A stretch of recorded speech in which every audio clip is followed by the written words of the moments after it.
खुदावंद यीशु मसीह नासरी के नाम में एक बार फिर से आज आप सब लोगों को मेरा और मेरी वाइफ स्वर्ण का सलाम पहुँचे।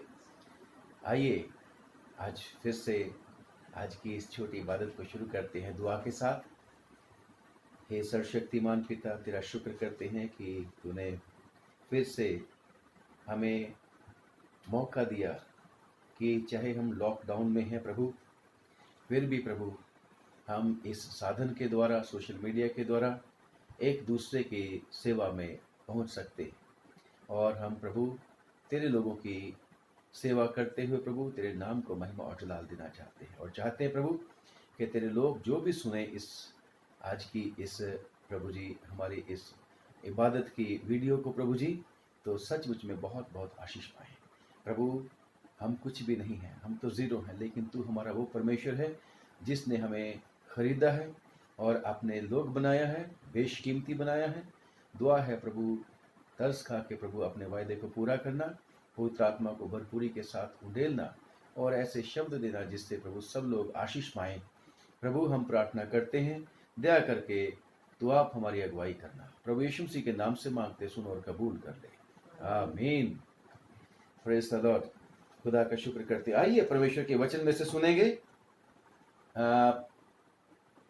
पतरस की दूसरी पत्री यानी कि letter of Saint Peter, second letter of Saint Peter, first chapter and verses 2 and 3, and I would like to request my wife Swarn to lead us in the reading. पतरस की दूसरी पत्री उसका 1 अध्याय 2 और 3 आयत। सबको जय मसीह की। लिखा है, परमेश्वर की ओर हमारे प्रभु यीशु की पहचान के द्वारा अनुग्रह और शांति तुम में बहुत आयत से बढ़ती जाए, क्योंकि उसके ईश्वरीय सामर्थ्य ने सब कुछ जो जीवन और भक्ति से संबंध रखता है हमें उसी की पहचान के द्वारा दिया है, जिसने हमें अपनी ही महिमा और सद्गुण के अनुसार बुलाया है। ये परमेश्वर का वचन है, इसकी पढ़े और सुने जाने पर हम सबको आशीष मिले। आमीन आमीन। Praise the Lord. खुदा का शुक्र करते हैं। खुदा ने एक बार फिर से इस वचन को सुनाने के लिए भी तेरी मदद चाहिए। फिर से प्रार्थना करते हैं। वचन में लिखा, जो कुछ भी करते हो वचन से कर्म से सब प्रभु यीशु मसीह के नाम से करो। यीशु के नाम में शुरू करते हैं, आमीन। प्रियो, आज का जो मेरा बोलने का विषय है वो है 3री आयत। पतरस की दूसरी पत्री उसका 1 अध्याय और उसकी 3री आयत में खास तौर से मैं फोकस करना चाहूँगा।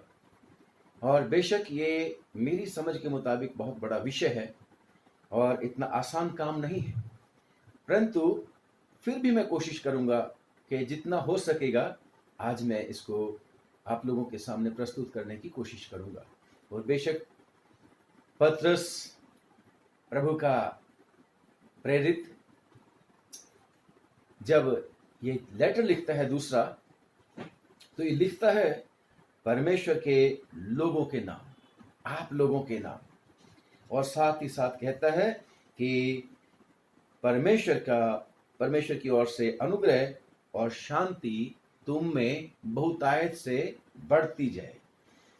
और खुदा का शुक्र करते हैं, मैं भी यही चाहता हूं कि परमेश्वर की ओर से अनुग्रह और शांति आप लोगों में बहुतायत के साथ बढ़ती जाए। अब 3री आयत लिखा है, क्योंकि उसके ईश्वरीय सामर्थ्य ने सब कुछ जो जीवन और भक्ति से संबंध रखता है और हमें उसी की पहचान के द्वारा दिया, जिसने हमें अपनी ही महिमा के और सद्गुण के अनुसार बुलाया है। खुदा का शुक्र करते हैं। मैं अपने शब्दों में इसको कहने की कोशिश करूंगा कि परमेश्वर ने अपनी ताकत के द्वारा, अपनी शक्ति के द्वारा हमारे जीवन के साथ जो ताल्लुक रखती हैं चीजें और हमारी भक्ति के साथ, परमेश्वर के साथ जो दीनता का जीवन है हमारा, भक्ति का जीवन है हमारा, उसके लिए परमेश्वर ने हमें सब कुछ दे दिया, कुछ भी छोड़ा नहीं। और ये क्यों दे दिया? क्योंकि परमेश्वर ने हमें पहचाना है, और इसलिए दे दिया कि उसका अनुग्रह हमारे ऊपर हुआ है, और इसलिए दे दिया कि वो हमारे द्वारा अपनी महिमा करवाना चाहता है। और जब हम परमेश्वर के जीवन में पढ़ते हैं कि परमेश्वर ने हमें जीवन से संबंधित सब कुछ दे दिया है। अब भाई, जीवन तो बाइबल में एक तो ये जीवन है हमारा जो अब जी रहे हैं हम, और एक जीवन इससे पहले था जो हम प्रभु यीशु मसीह के पास आने से जीते थे, और एक और जीवन है जिसको प्रभु यीशु मसीह बात करते। परमेश्वर के पास आने से पहले हर एक मनुष्य, बाइबल कहती है कि पाप में मरा हुआ था, जिसको हम परमेश्वर के वचन में पढ़ते हैं इफिसियों की चिट्ठी और उसका 2 अध्याय, इफिसियों 2 अध्याय और उसकी 1 आयत, इफिसियों 2 अध्याय और उसकी 1 आयत लिखा है कि उसने तुम्हें भी जो अपने पापों और अपराधों के कारण मरे हुए थे जिलाया।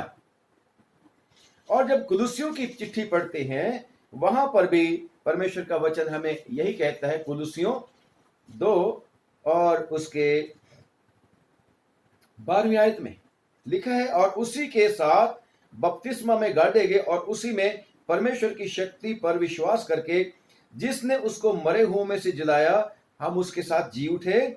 और उसने तुम्हें भी, यानी कि मुझे और हर एक विश्वासी को, और उसने तुम्हें भी जो अपने अपराधों और अपने शरीर की खतना रहित दशा में मुर्दा थे उसके साथ जिलाया, और हमारे सब अपराधों को क्षमा कर दिया, माफ कर दिया। खुदा का शुक्र करते। एक प्रभु के पास आने से पहले वाला जीवन जो बाग्यदन से, यानी कि आदम से चला आ रहा है, वो जीवन था। और दूसरा जीवन हमारा होता है प्रभु के ऊपर विश्वास करने के द्वारा वाला जीवन। और चलो मैं इस जीवन को इस तरीके से भी कहूंगा कि हमारा भौतिक जीवन यानी कि हमारी फिजिकल लाइफ।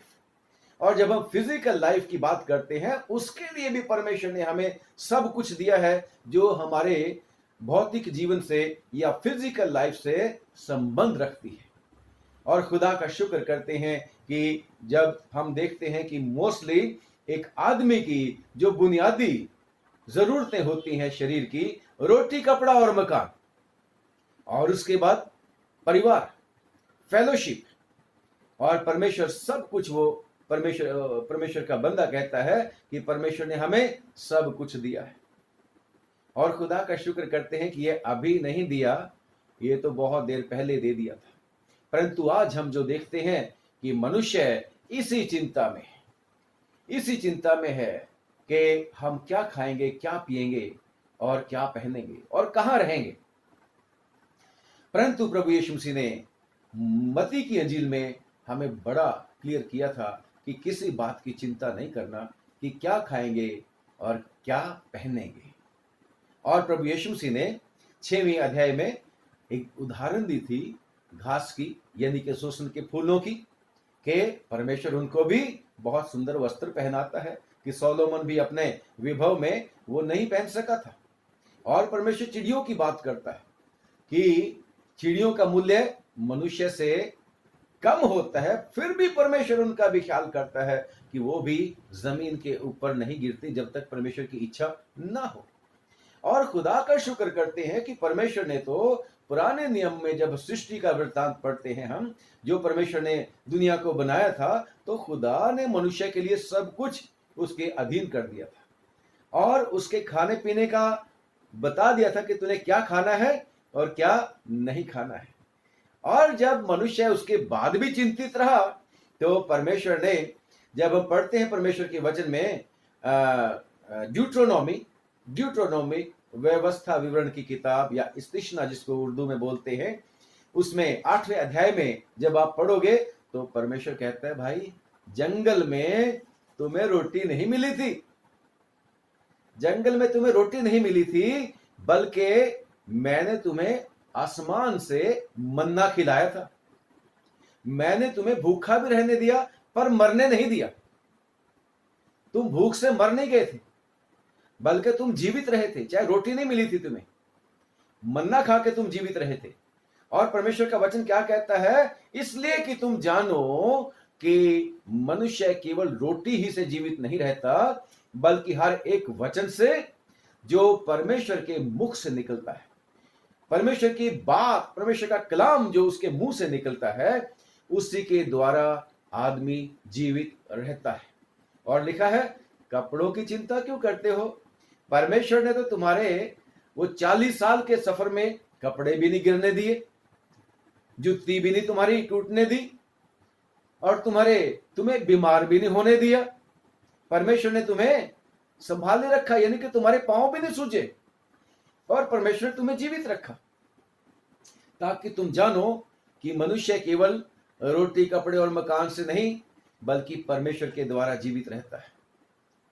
और बेशक प्यारो, आजकल जब हम देखते हैं इस कोरोना के समय में, ये जो महामारी आई हुई है, जहां पर सब देशों की सरकारें, हमारे देश की सरकार भी वेंटिलेटर्स का इंतजाम कर रही है। यस, वेंटिलेटर से मनुष्य को जो आर्टिफिशियल सांस है वो पंप के द्वारा दे दे के, मशीन के द्वारा दे दे के जीवित रखने की कोशिश की जाती है, और मदद हो जाती है मनुष्य की। और अगर उसके जीवन के दिन खत्म नहीं हो गए तो वो जी जाता है, एक कोशिश होती है। परंतु फिर भी परमेश्वर ने मनुष्य के दिन निश्चित कर रखे हैं। चाहे वेंटिलेटर जितने भी मर्जी हो जाए, चाहे एक मनुष्य के ऊपर दो भी लगा दें, तो भी मनुष्य सदा जीवित नहीं रहता है। लिखा है परमेश्वर के वचन में कि हमारी आयु के दिन, हमारे उम्र के दिन परमेश्वर ने निर्धारित कर रखे हैं, निश्चित कर रखे हैं। और परमेश्वर का वचन कहता है कि हम उनको आगे नहीं, उस लाइन को आगे, उससे आगे नहीं निकल सकते। सब कोई मर जाता है, चला जाता है परमेश्वर के पास। परंतु परमेश्वर के ऊपर जब तक हम भरोसा करते हैं, तो जितनी देर तक परमेश्वर हमें जीवन देता है, परमेश्वर का आज भी हमें वायदा यही याद दिलाया है कि जीवन से संबंधित परमेश्वर ने हमें सब कुछ बहुतायत के साथ दिया है। यस, हमारा खुदावंद ही है जो हमें उत्तम उत्तम चीजें देता हुआ मिलता है ना। जैसे साम 133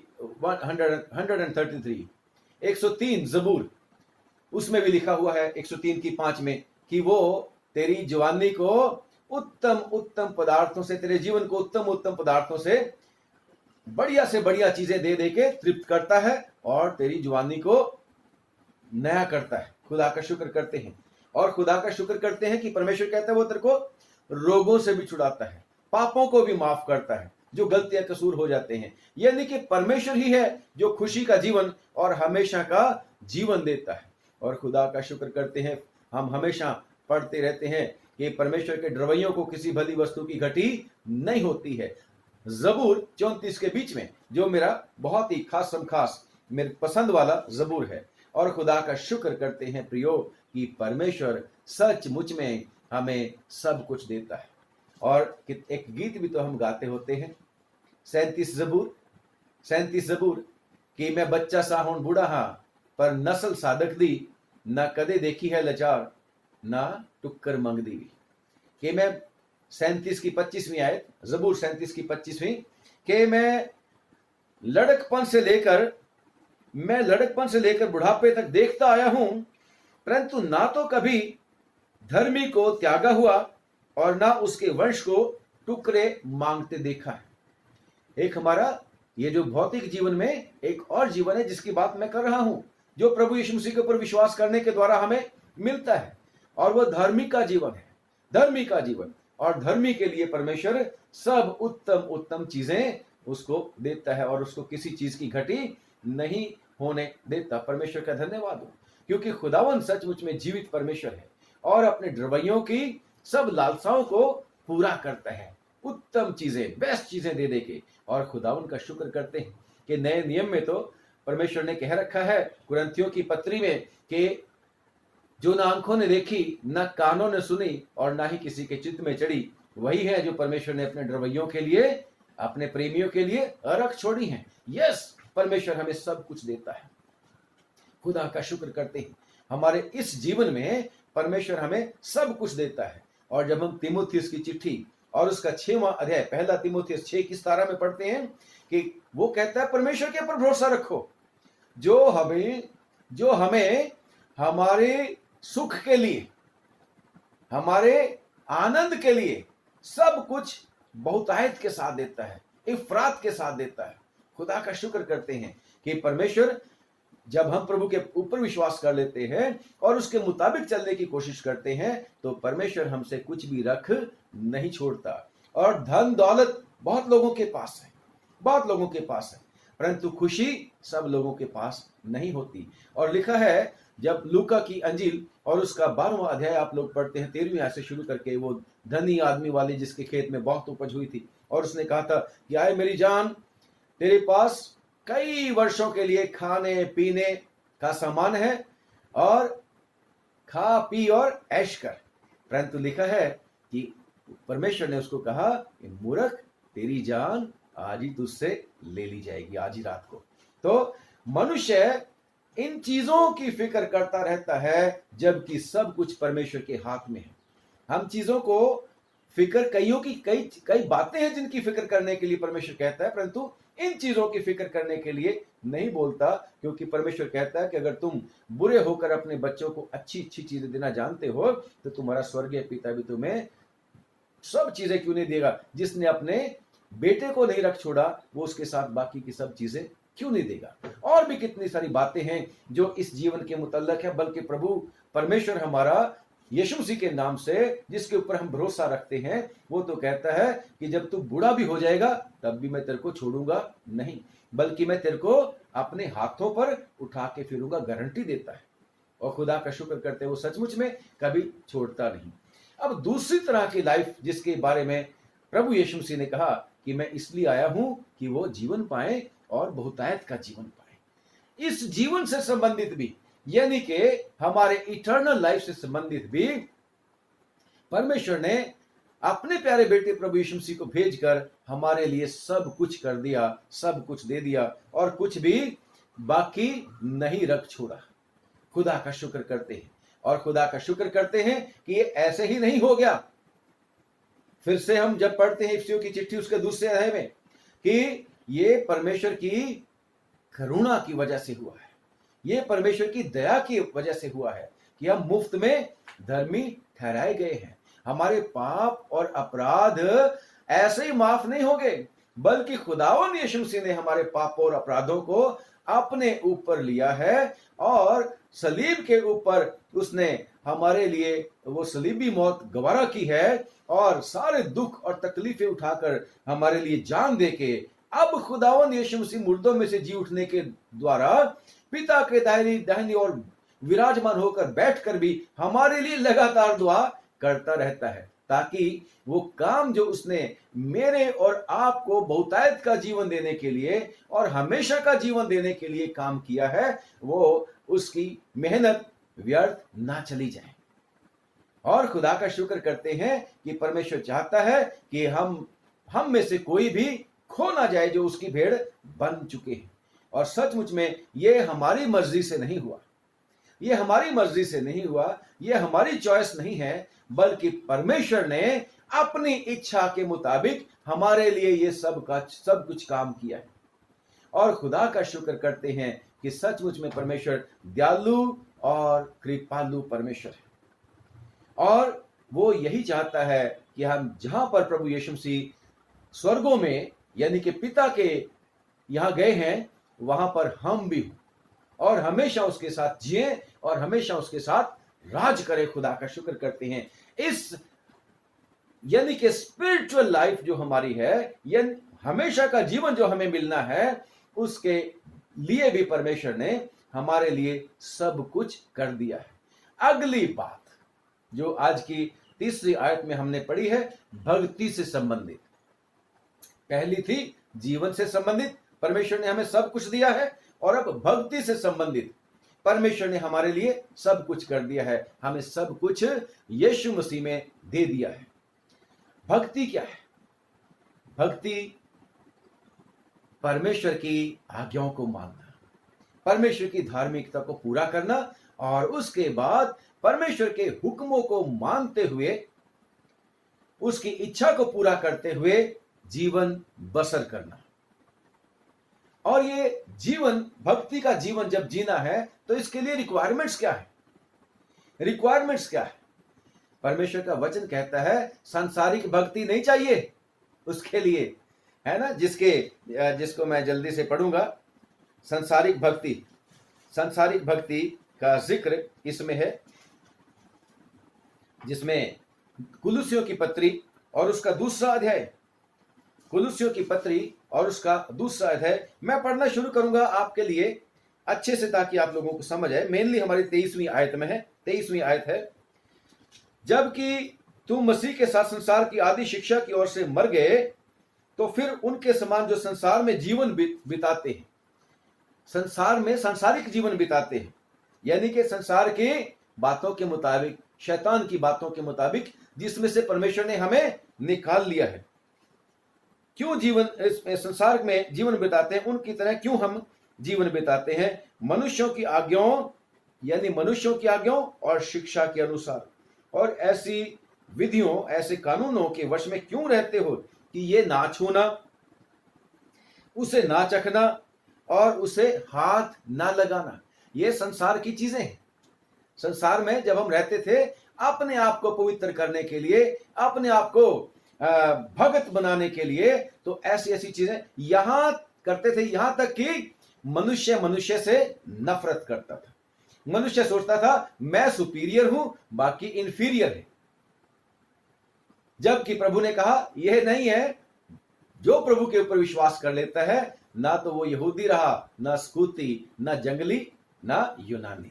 और खुदा का शुक्र करते हैं कि प्रभु यीशु मसीह ने हमें इन शिक्षाओं से बचाया है। और परमेश्वर, आगे पढ़ता हूं मैं, लिखा है कि ये ना छूना, उसे ना चखना और उसे हाथ ना लगाना, क्योंकि ये सब वस्तु काम में लाते लाते नाश हो जाएंगी। इन विधियों में अपनी मर्जी के मुताबिक, मनुष्य की अपनी इच्छा के मुताबिक गढ़ी हुई भक्ति, गढ़ी हुई, अपने तौर तरीके के मुताबिक गढ़ी हुई, अपने रूल रेगुलेशन सेट कर लिए, गढ़ी हुई भक्ति की रीति और दीनता और शारीरिक योगाभ्यास के भाव से ज्ञान और समझ का नाम तो है, नाम है कि भगत हैं, परंतु शारीरिक लालसाओं के रोकने में इनसे कुछ भी लाभ नहीं होता।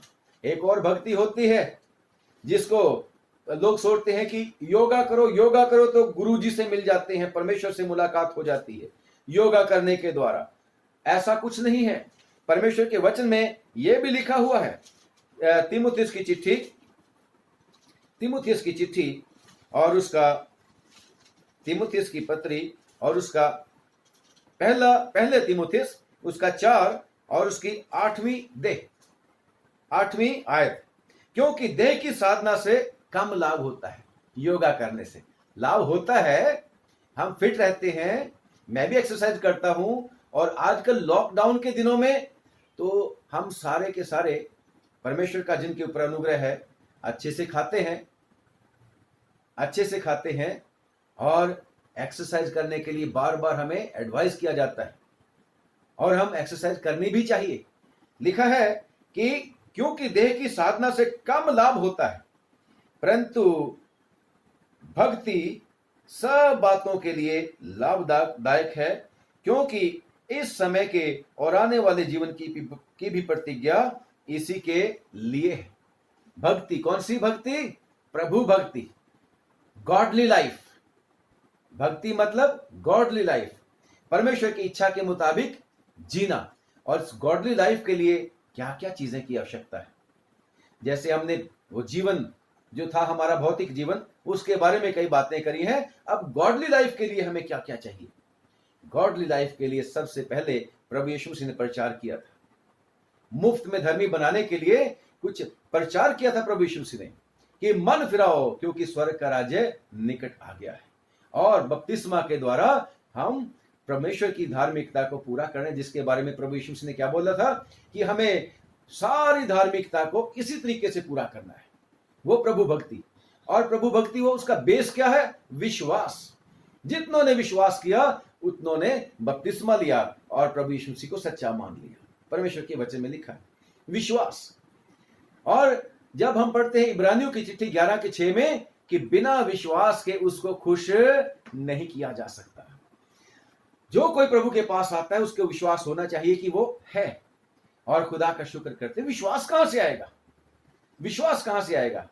रोमियो की चिट्ठी उसका 10वां अध्याय उसकी 17वीं आयत में लिखा है कि विश्वास सुनने से आता है। विश्वास सुनने से और सुनना परमेश्वर के वचन से आता है। प्रियो, अगर हमें विश्वास में बने रहना है तो हमें परमेश्वर के वचन को पढ़ना चाहिए। और खुदा का शुक्र करते हैं कि ये विश्वास है जो परमेश्वर के वचन के द्वारा आता है। और जबूर 119 के 105 आयत में लिखा है कि तेरा वचन मेरे राह के लिए रोशनी और पग के लिए चिराग है, पांव के लिए दीपक है। खुदा का शुक्र करते हैं। ये प्रभु का वचन ही है जो हमें ये सब कुछ सिखाने के लिए सक्षम है। और खुदा का धन्यवाद करते हैं कि सचमुच में हमारा परमेश्वर हमारे लिए सारे के सारे प्रबंध करता है। जो भक्ति से संबंध रखता है परमेश्वर ने वो हमारे लिए सब कुछ कर दिया। और खुदा का शुक्र करते हैं कि एक बार प्रभु के पास एक आदमी आया, मत्ती की इंजील और उसकी 19 बाब में, कि अनंत जीवन पाने के लिए मैं क्या करूं प्रभु जी? स्वर्ग में जाने के लिए जहां पर हमेशा का जीवन है मैं क्या करूं? यीशु मसीह ने कहा आज्ञाओं को मानना कर। उसने कहा आज्ञाओं को तो मैं मानता हूं। यीशु मसीह ने कहा अब सब कुछ बेच कर, क्योंकि तू धन दौलत के ऊपर बहुत विश्वास करता है, तू मेरे पीछे आ जा। तो सारांश क्या है? आज्ञाओं को मानना जो खुदावन ने हमें दी है और उन आज्ञाओं को मानते हुए प्रभु के ऊपर विश्वास करना और उसको फॉलो करना, उसके पीछे पीछे चलना। जो कुछ वो कहता है हमें उसको करना, क्योंकि प्रभु यीशु ने क्या बोला? राह, हक और जिंदगी मैं ही हूं। और यीशु मसीह ने यूहन्ना की इंजील में भी क्या बोला? कि मेरी बातें जीवन भी हैं और मेरी बातें सत्य है। परमेश्वर का धन्यवाद कि इन्हीं से हमें भक्ति पूर्ण जीवन व्यतीत करने के लिए हमें सहारा मिलता है। प्रभु ने सब कुछ कर दिया। और सबसे बढ़कर प्रभु ने क्या कर दिया है कि उसने हमारे लिए दूसरा मददगार भेज रखा है, यानी कि पवित्र आत्मा। हम तो परमेश्वर का वचन पढ़ते और जल्दी से भूल जाते हैं और हमें बार बार परमेश्वर का वचन सुनाना पड़ता है, फिर भी हम भूल जाते हैं। इसीलिए परमेश्वर ने कहा था कि वो मददगार आएगा, दूसरा मददगार आएगा और तुम ताकत पाओगे। और जब तुम ताकत पाओगे, वो दूसरा मददगार जब आएगा तो वो तुम्हें सब बातें सिखाएगा, समझाएगा और याद दिलाएगा। यस, उसका काम है यार। तो भक्ति के लिए परमेश्वर ने हमारे लिए सब कुछ कर रखा है। खुदा का शुक्र करते हैं। अब भक्ति का जीवन जीने के लिए हमें कई बार कुछ कुछ चीजें देखनी पड़ती हैं। हम आम जीवन में भी तो देखो, आम जीवन में हम कई बार किसी किसी को रोल मॉडल बनाते हैं, उन्हीं की तरह बात करना पसंद करते हैं, उन्हीं की तरह हम बनना चाहते हैं, पसंद करते हैं। जबकि परमेश्वर ने हमें यूनिक बनाया है, परमेश्वर ने हमें खास बनाया, स्पेशल बनाया, मास्टरपीस बनाया है, और जो जिसका कंपैरिजन दूसरे के साथ नहीं हो सकता। परंतु फिर भी परमेश्वर का वचन हमें कहता है कि भाई हमें आदर्श बनना भी है और किसी न किसी आदर्श के ऊपर चलना भी है। और परमेश्वर के वचन में जब हम पढ़ते हैं 37 जबूर 37 की 37वीं आयत में कहता है, जबूर यानी कि भजन संहिता 37 बाब की 37वीं आयत में लिखा है, खरे मनुष्य पर दृष्टि कर। जो खरा मनुष्य है उसके चाल चलन के ऊपर दृष्टि कर और धर्मी को देख।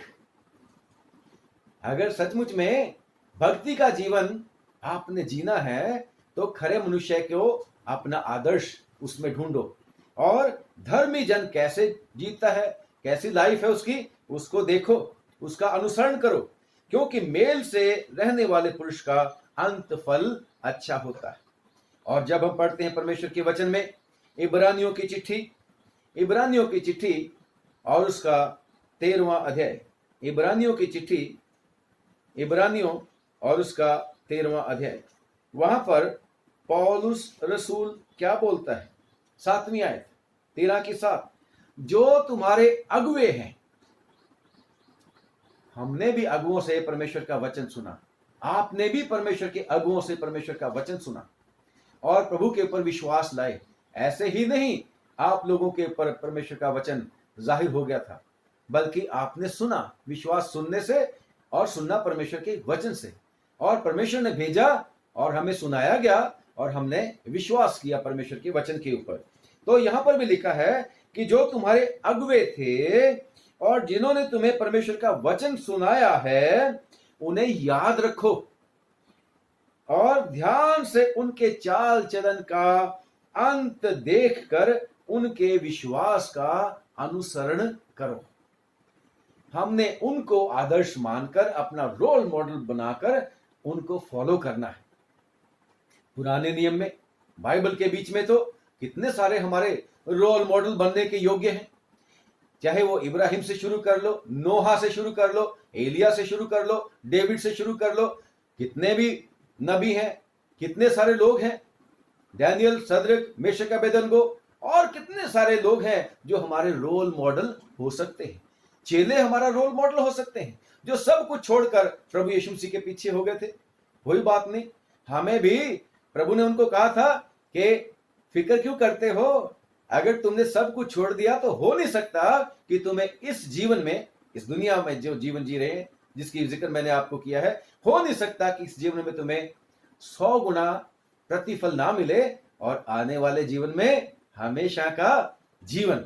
ये प्रभु का वायदा है और खुदा का शुक्र करते हैं कि हमने ऐसे रोल मॉडल्स को अनुसरण करना है, इनको फॉलो करना है। प्रभु के वचन में लिखा है। और साउल जो बाद में पौलुस कहलाता था, वो तो कहता है मेरी सी चाल चलो क्योंकि मैं प्रभु की सी चाल चलता। वो भी हमारा रोल मॉडल है। और सबसे ऊपर जो रोल मॉडल है मेरा और आपका प्रियो, वो है प्रभु यीशु मसीह।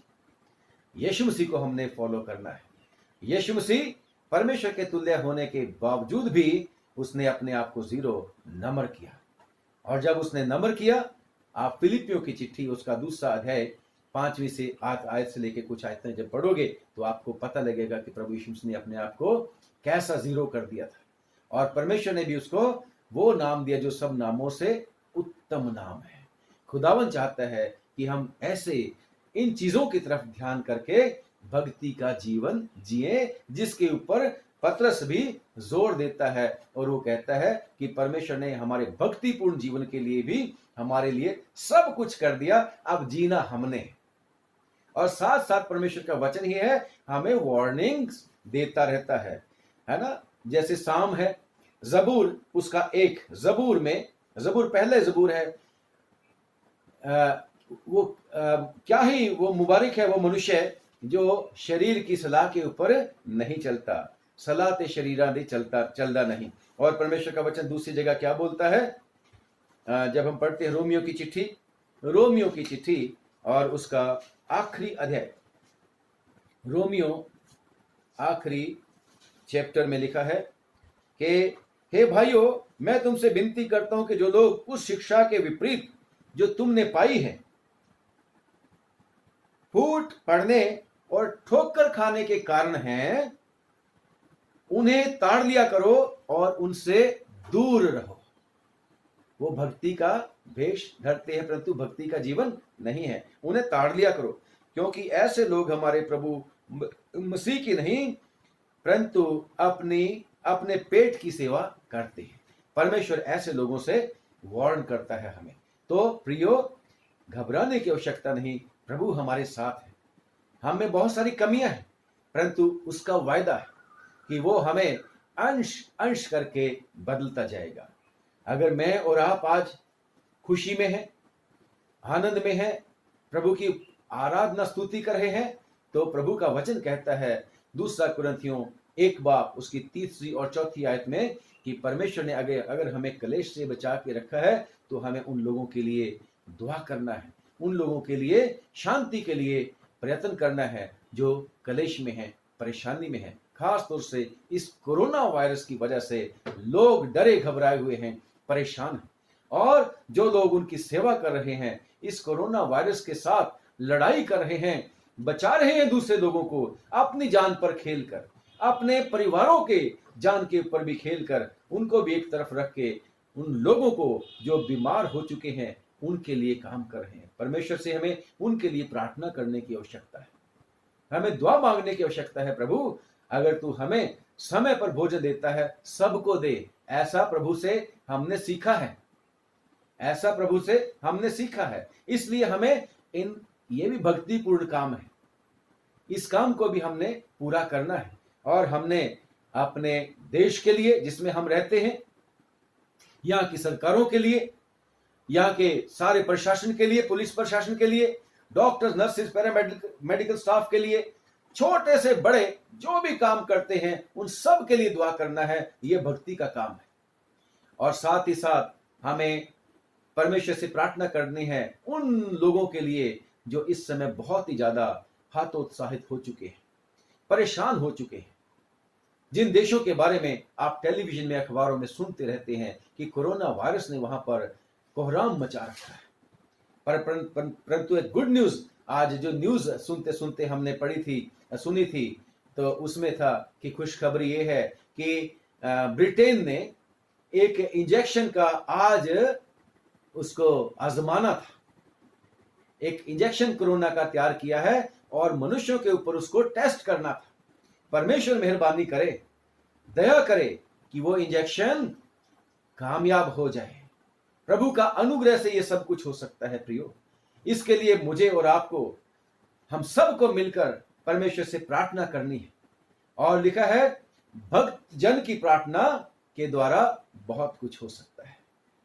परमेश्वर हम सबको बहुत बहुत बरकत दे, बहुत बहुत आशीष दे। और जो लोग इस समय डर और भय में हैं, जिनके रिश्तेदार बीमार हो चुके हैं, जो आप बीमार हो चुके हैं, खुदावन उनको जल्दी छुड़ा ले, परेशानी से बचा ले। टेलीविजन में जब मैं देख रहा था, पूरा का पूरा परिवार क्वारंटीन कर दिया है, अपने घरों से दूर ले जा चुके हैं। बूढ़े भी हैं उनमें, बच्चे भी हैं उनमें, समय पर रोटी भी नहीं मिल रही, उनको खाना भी नहीं मिल रहा। परमेश्वर मेहरबानी करे, जल्दी इस बीमारी का इलाज करे और लोगों को, हम सबको परमेश्वर जो हमने गलतियां कसूर किए हैं माफ करें। और लिखा है कि हमने दुआ करनी है, नाके में खड़ा होना है, हमने इंटरसीडर बनना है, इंटरसेसरी प्रेयर करनी है। और ये हमारी भक्ति का कार्य होगा। परमेश्वर ने हमारे जीवन के लिए और हमारी भक्ति के साथ जो संबंध रखती है, सब कुछ हमें बहुतायत के साथ दे दिया है। और इसके साथ ही साथ क्लोजिंग करने के क्यों दे दिया? हमें उसी की पहचान के द्वारा दिया है। उसने हमें पहचाना, हमने अभी उसको नहीं पहचाना, उसने हमें पहचाना और उसने हमें चुना है। जैसे इफिसियों की चिट्ठी में लिखा हुआ है, उसके पहले ही बाप में, कि उसने हमें जगत की उत्पत्ति से पहले चुन रखा है और वो चाहता है कि हम लोग भक्ति के कार्य करें, प्रभु के कार्य करें। और परमेश्वर इस देश को, इस पूरी दुनिया को एक ऐसा स्थान बनाना चाहता है जहां पर परमेश्वर की महिमा हो, जहां पर फिर से वही आराम हो। और जैसा स्वर्ग में आराम है, वैसा परमेश्वर यहां पर लाना चाहता है और चाहता है कि सब लोग उसकी तरफ दृष्टि करें। और परमेश्वर सबको बहुतायत का जीवन देना चाहता है, क्योंकि परमेश्वर ने जगत से प्यार किया, सब लोगों से प्यार किया और अपना बेटा खुदावंद यीशु मसीह दे दिया, ताकि जो कोई उसके ऊपर विश्वास करे वो नाश ना हो, बल्कि हमेशा का जीवन पाए। परमेश्वर हम सबको बहुत बहुत बरकत दे, बहुत आशीष दे। आइए हम वचन के ऊपर आशीष मांगेंगे। जो वचन अभी बोया गया प्रभु, इस पर तेरी खास बरकत चाहते हैं, आशीष मांगते हैं। और जो विषय अभी बोले गए हैं प्रभु, उन सब विषयों के लिए हम प्रार्थना करते हैं प्रभु, और दुआ मांगते हैं प्रभु, इस कोरोना वायरस को जल्दी खत्म कर और जल्दी प्रभु बहाली के दिन लेके आ प्रभु जी। फिर से हमें छुटकारे के गीतों के साथ घेर प्रभु जी, फिर से हम मिलकर प्रभु तेरी जय जयकार करें और जल्द ये लॉकडाउन से लोग बाहर निकलें। और प्रभु जब बाहर निकलें तो कोई कोरोना इनके ऊपर अटैक ना करने पाए। हे प्रभु दया कर, तरस खा, तमाम बेघरों के लिए, मुसाफिरों के लिए, तंगियों के लिए, लाचारों के लिए, ओ भूखों के लिए, जो हमारे देश की रक्षा करें, उन सब के लिए आशीष मांगते हैं। और वो देश जहां पर प्रभु कोरोना वायरस से लड़ाई का कोई प्रबंध नहीं है, उनके ऊपर कौन रहम करेगा खुदावन? तेरे सिवा कौन है? तू ही रहम करना उन लोगों के ऊपर भी, उनकी लाचारी मजबूरी का तू आप ध्यान रखना, क्योंकि वो सब लोग तेरे बनाए हुए हैं। हे सर्वशक्तिमान, अब प्रार्थना करते हैं, दया करके तरस खा के प्रभु वो इंजेक्शन जिसके बारे में हमने सुना है कि ब्रिटेन ने इंजेक्शन बनाया है, वो कामयाब हो जाए प्रभु जी, कामयाब हो जाए। लगातार हम तुझसे प्रार्थना कर रहे हैं कि अपने किसी बेटे बेटी का, किसी का दिमाग खोल जिससे इलाज ढूंढा जा सके। हे सर्वशक्तिमान, तेरा शुक्र करते हैं कि तू दयालु और कृपालु परमेश्वर है। हम सब के परिवारों पर आशीष उंडेल, और प्रभु जो फ्रंट लाइन में लड़ रहे हैं उनके परिवारों का भी ध्यान रखना। खुदा यीशु मसीह के नाम से हम ये सब कुछ मांगते हैं। हमारी छोटी प्रार्थना को सुन ले और कबूल कर ले, आमीन। एक बार फिर से आप सब लोगों को जय मसीह की मेहरबानी से अपनी दुआओं में हमें भी याद रखना। खुदावंद आपको आशीष दे। God bless you.